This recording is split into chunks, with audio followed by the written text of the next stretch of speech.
Turnout. Hello everyone. You all ready? I'm super excited to introduce Siegfried Kiefer to you all.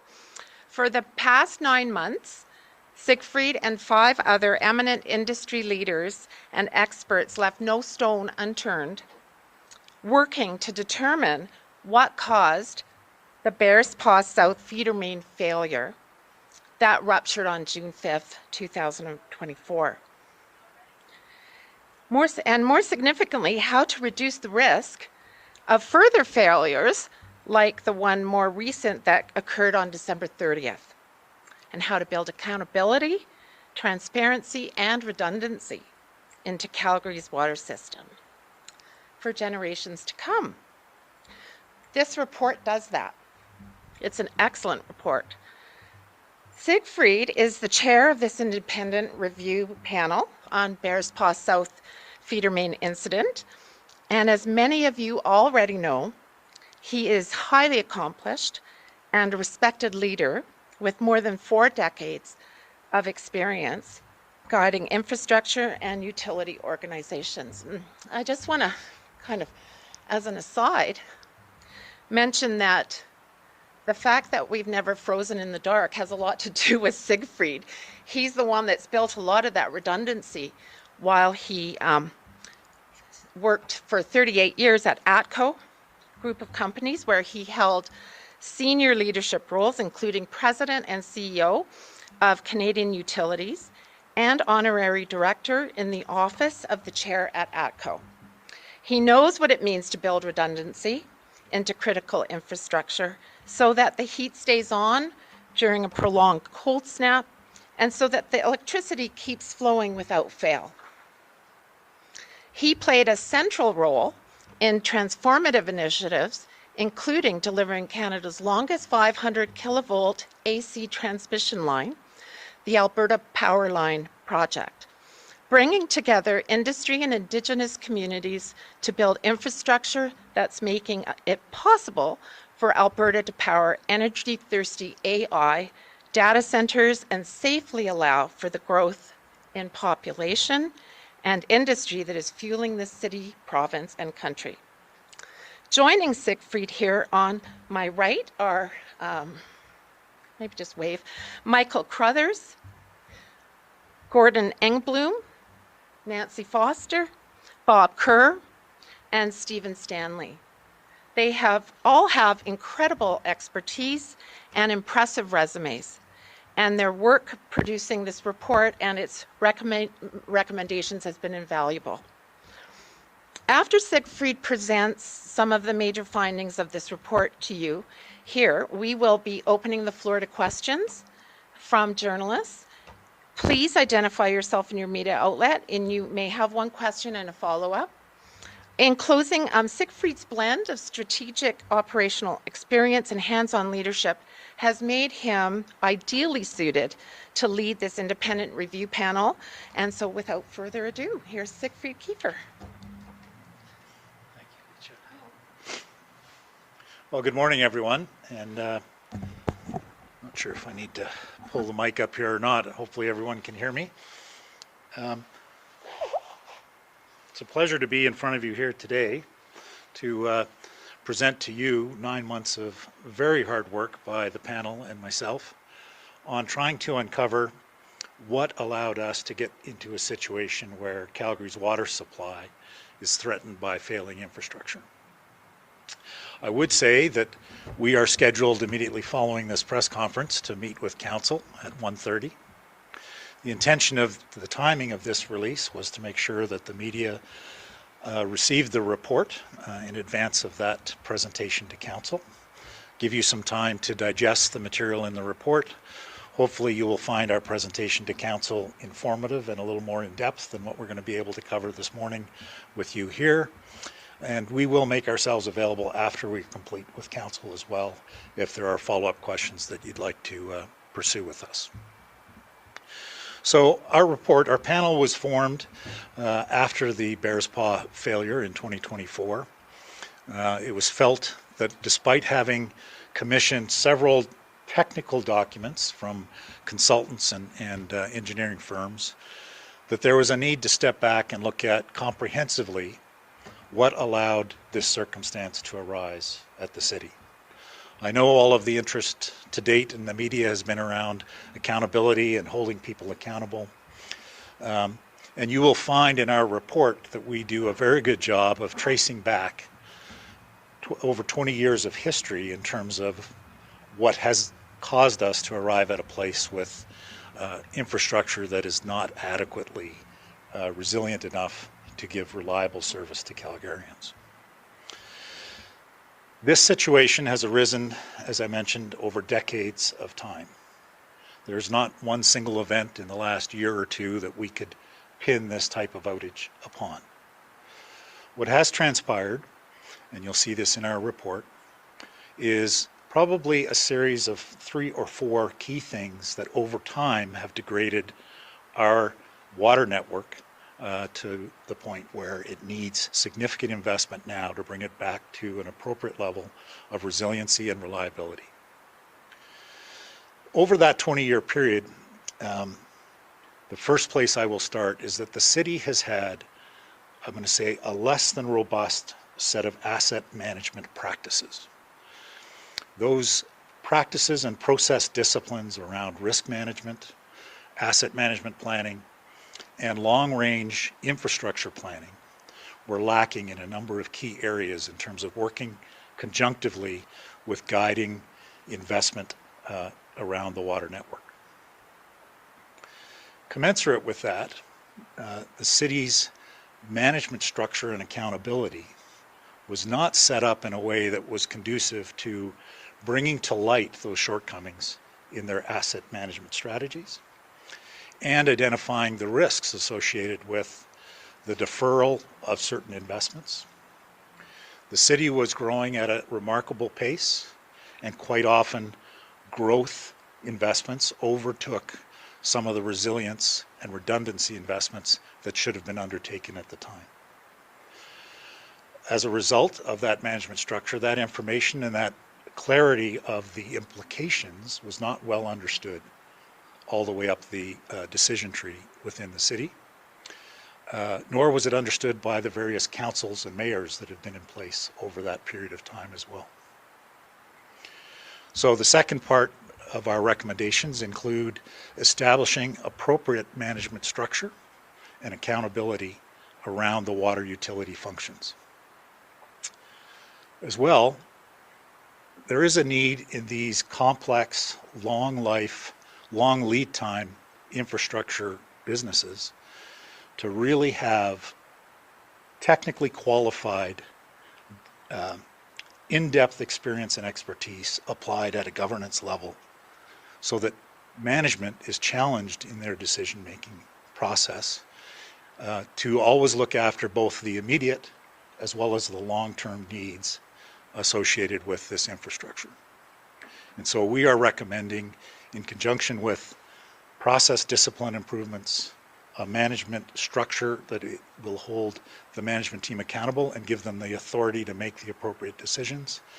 We are recommending an oversight board to oversee the operations of the management team and make informed advice to council for their decisions relative to water investments over time.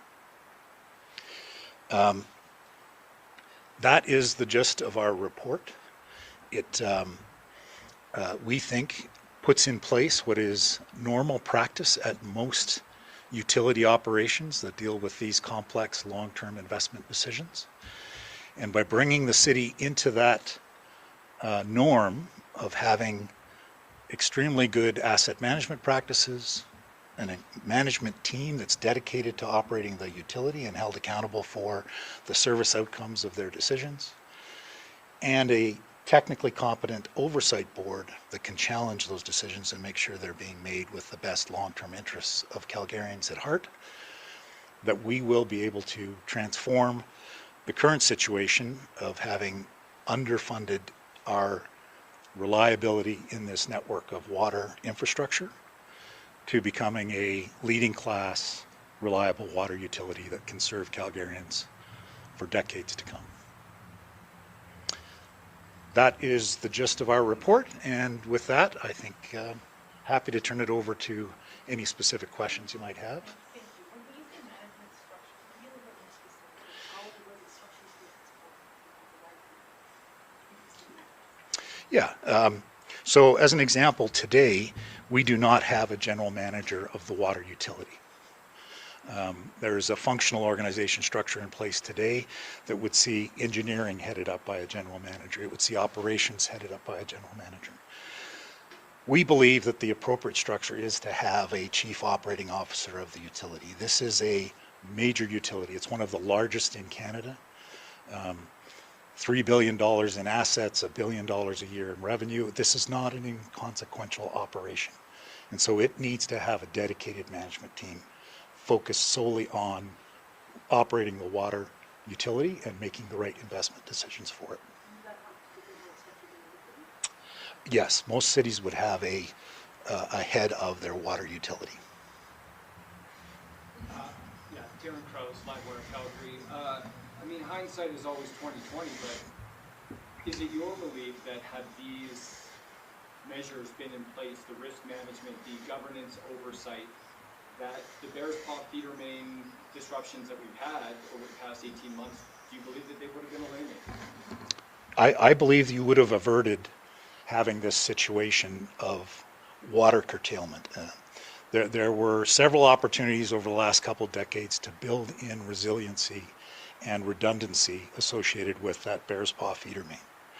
Some of those projects were deferred, and I'll just take an example, two of them that you've heard about recently, the North Feeder Main Enhancement Project and the South Feeder Main Enhancement Project. Both of those could have been actioned much sooner than we are dealing with now. And had they been, you would have been able to divert the flows around this rupture and not interrupt service to Calgarians. One of the recommendations is, of course, as you mentioned, to create a different management structure, but in the report it says ultimately you believe that the water utility should be a wholly owned subsidiary, similar to the way the city has NMAX. Do you think that's ultimately the best route to go instead of just a department of the city of Calgary? It's a very good question, and you raise a very good point in the report. We believe that moving to a formal corporate structure wholly owned by the city entrenches those disciplines of a board with fiduciary duty to operate the utility in a responsible manner, looking after the long-term interests of the customers and the investors. It entrenches that management accountability because they report to a board and have to respond to the input from the board. We believe that it's important at the moment to focus on the emergency at hand, to stand up the utility within the city currently, because that's the least disruptive, get it stabilized, and then look to a corporate structure to permanently entrench those disciplines going forward. And so in the report, you'll see a timeline that sees us recommending that kind of in the first year, we do all of the work in terms of setting up the department and the oversight board, and that somewhere in that 36-month time frame, the consideration around moving to a wholly owned municipal corporation would be undertaken. Just following up on what you said on those timelines, when you say standing up and stabilizing the system, would that be once pipe is repaired, or would that be once the replacement is Yeah, no, we would agree with the remarks made to date. The current Bearspaw Feeder Main is in a state of disrepair. And no matter how much patching we do to it, it will continue to be unreliable. And as such, the steel feeder main replacement or concurrent pipeline to be run and built is the ultimate solution to that instability that the Bearspaw Feeder Main causes us. And you'll see in our report that we've made recommendations to accelerate the install of that piece of infrastructure as quickly as we possibly can. This is an emergency situation. Calgarians, we all don't need to go to sleep at night thinking, well, maybe tomorrow I won't be able to have my shower because the pipe has failed again. And you mentioned over 20 years, issues have been identified. When were the concerns or issues, whether it's with PCC pipe or around this asset movement, how far back in the position? Yeah, I think they would go all the way back to 2004, which is when the city experienced a rupture on this vintage of pipe at the McKnight Boulevard location. And you can see from the post-incident reporting that was done at that time that the city was alerted to the fact that this vintage of pipe had issues around corrosion and failure as a result of the soil chemistry surrounding the pipe and it managing to penetrate the concrete barriers to actually embrittle the coil wrapping the pipe. And so we've been aware of this problem around this vintage of pipe since 2004. And again, this goes to where some of the failings in the asset management practices of the city were. Many other municipalities, based on that knowledge back in the mid-2000s, took more aggressive measures with respect to redundancy or inspection or maintenance on that network of pipe, that vintage of pipe in their network. We did not in Calgary. And whilst there were identification of some things we should be doing, in many cases those were not done over time. So were any of those decisions going back to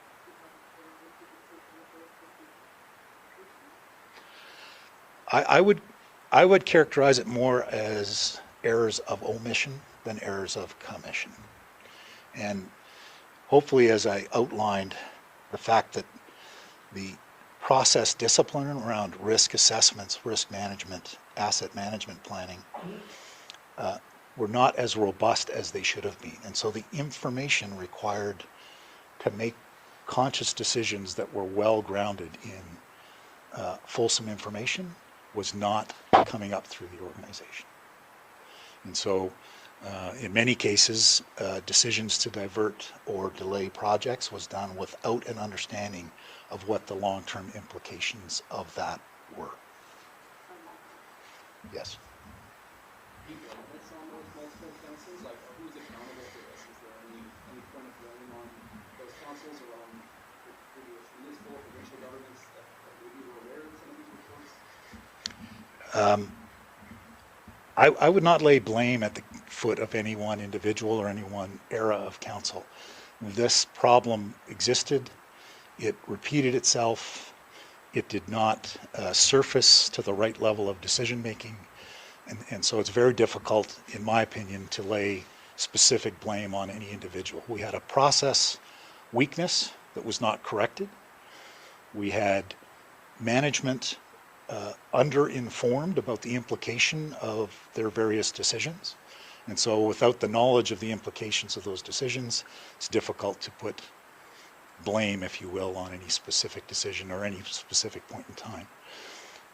What the media should appreciate and what the public should appreciate, these are long life assets and they have long lead times. And within that framework, you do have some discretion about, a 12-month delay in a project is not unthought of or unheard of, and it can be done prudently.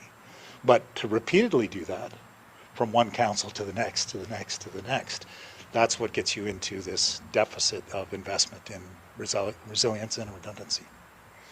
The costs of implementing more immediate recommendations, how burdensome they be for the cities? So we have not done a detailed analysis on the cost of this. The water utility is to be funded completely on the rates of the water utility. The projects in terms of this new steel pipe, there is a cost estimate the city has, and they will share that with you. And again, I say these assets are 50-year plus in lifespan, and so they will be amortized over a very long period of time. The impact on rates has not yet been worked through. I would expect that none of what we're recommending here should be kind of a rate shock event to Calgarians. The big investments will be spread out over time. The actual establishment of management teams focused on the water utility, we already have people in various parts of their jobs dealing with these functions, and so there will be a bit of reorganization that needs to occur within the city. Many of these roles are already funded in the current rate system, and so it's a tough number to put hands on, and administration will have to do some work to put it on there. But we don't see this as being out of the ordinary in terms of getting to a mature, well-run water utility.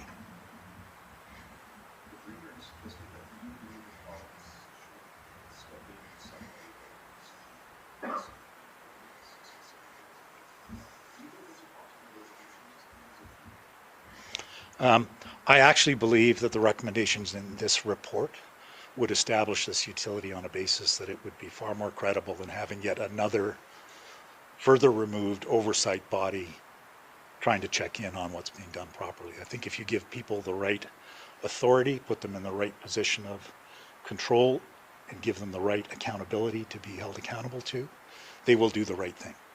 And if you give them appropriate advice from experienced, knowledgeable people, you'll get a good outcome. There are literally hundreds of utilities around North America that follow this model and are all seen to be run prudently and with good reliability outcomes for their customers. Is what you're recommending similar to what we see the structure rate? Yes, it's quite similar to the EPCOR structure, where a wholly owned subsidiary with a management team reporting to a board of directors is held accountable for delivering reliable service to Edmontonians.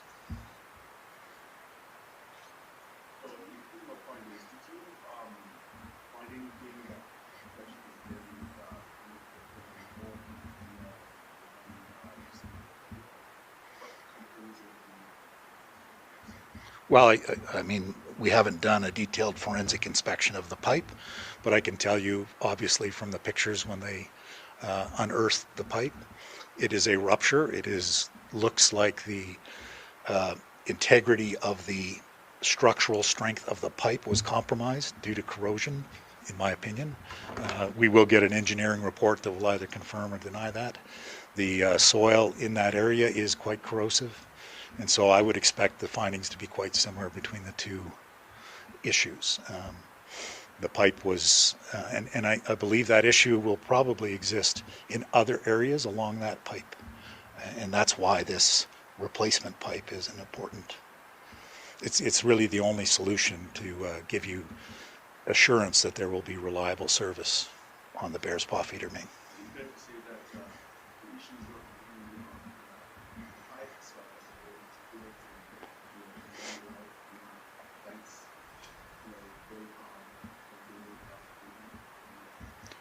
Well, I think the Associated Engineering Report did a good job of identifying how the penetration to the metal parts of the pipe by corrosive sulfides embrittled the metal and compromised the structural integrity of the pipe.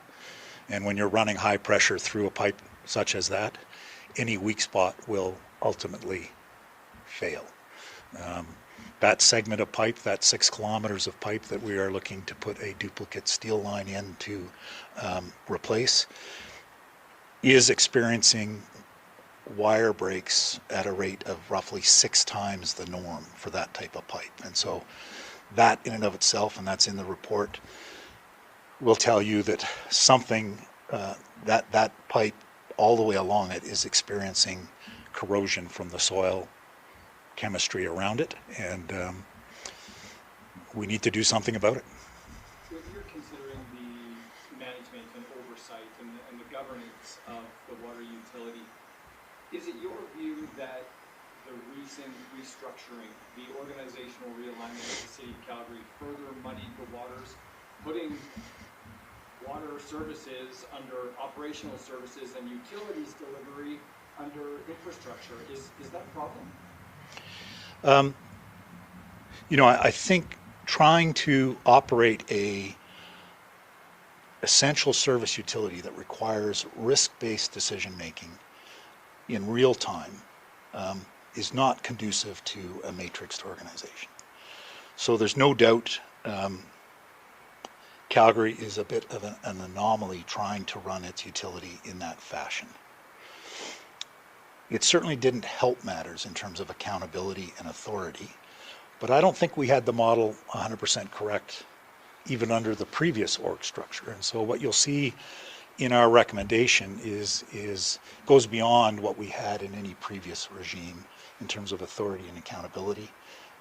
And it actually is calling for a chief operating officer of the utility, someone with the expertise to operate something this large and complex, and giving them all of the tools at their disposal to be held accountable for the outcomes. It is truly, I believe, the appropriate way to operate any kind of critical infrastructure. You need a team that's well informed, has the right authority to act, and is held accountable for their actions.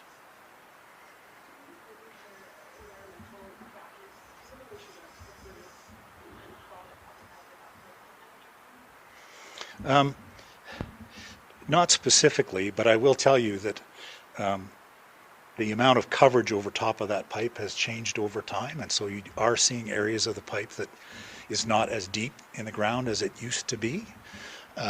Would that have an impact? Yes, definitely. Frost penetrating in the earth can have an impact on underground facilities, but we didn't do a specific analysis on that point.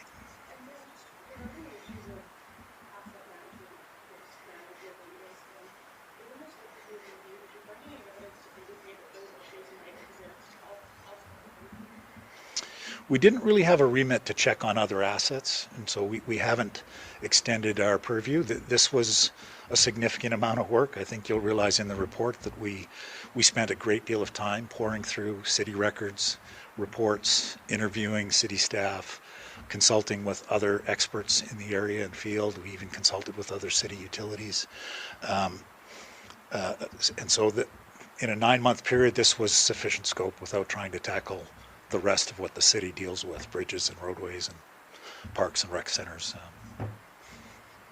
I do think there's probably some lessons to be learned that administration will likely import to their other practices, and so much of what we're recommending around asset management and asset planning could apply itself to other long-term infrastructure like roads and bridges and the like, but we did not specifically look at that.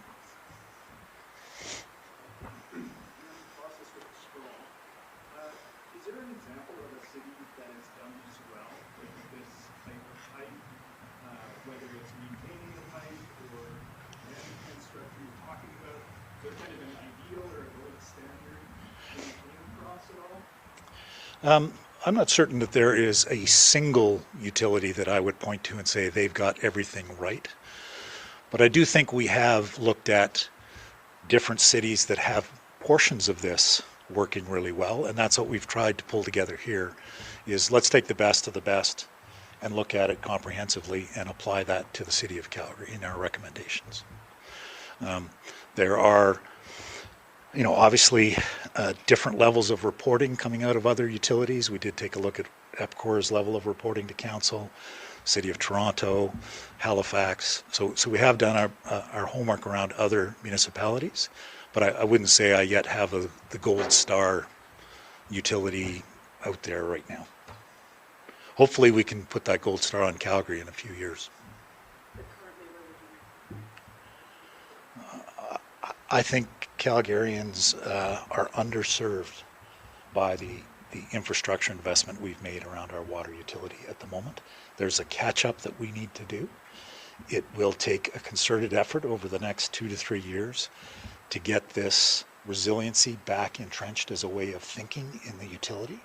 And but once we have it, and you have that critical, essential service mindset operating and entrenched in the management team, I think Calgarians will hopefully never hear about water restrictions for a long time to come. For now, though, would you say Calgary would be less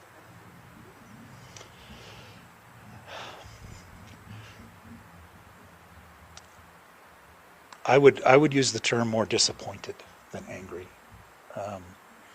Clearly, Had we perhaps recognized this problem sooner, we could have averted some of the negative implications that have arisen. But we are where we are. We have a piece of critical infrastructure that is failing us, and we need to move as quickly as we can to repair it and fix the organization so that it doesn't let itself fall into that state of disrepair again. So what I'm hearing is we're going to this. Yeah, and look, it's not as though you can afford to build two of everything just to be sure a failure never impacts you. This has to be done wisely with a concerted effort around redundancy, resiliency. And as I mentioned before, just having different off-take mechanisms from the Bearspaw water treatment plant, which has always been a part of the plan. It just never got executed in a timely fashion. And so that's the way you build a system that is cost effective, because again, the intention here is to have safe, reliable, and affordable water service for Calgarians. I'm just curious, you know, with the initiatives, foreseeing future, you talking about data centers and relocation and whatnot, how does that play into it? Well, I think any kind of economic development relies on a safe, secure, reliable supply of water. And so it's not just data centers. Clearly Calgary is a big city and growing. We live on two relatively small rivers, the Bow and the Elbow. Water considerations will be an important factor for water-intensive industries when they locate anywhere in the province. And so access to sufficient water supply should be a consideration for any new business locating itself anywhere in the world, really.